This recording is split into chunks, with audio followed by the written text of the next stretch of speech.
La manufacture urbaine, c'est d'abord un lieu chargé d'histoire. C'est un bâtiment qui a une âme industrielle. Ça a été autrefois une fabrique de papier peint. C'est également un magasin de vente au détail.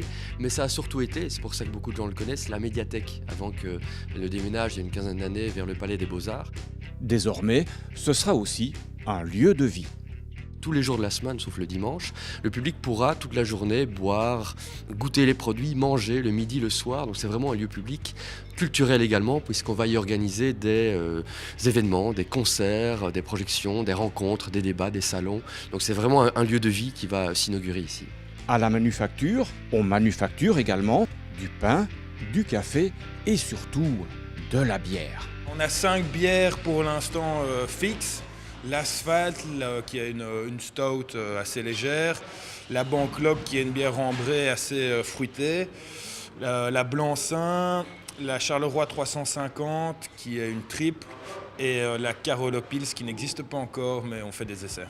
Car la manufacture, c'est aussi un laboratoire. On va brasser beaucoup plus que ces 5 bières-là.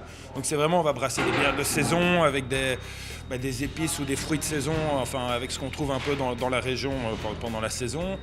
On va brasser des bières avec des gens aussi qui seront invités ici pour apprendre à brasser, apprendre les processus et faire leur bière avec nous.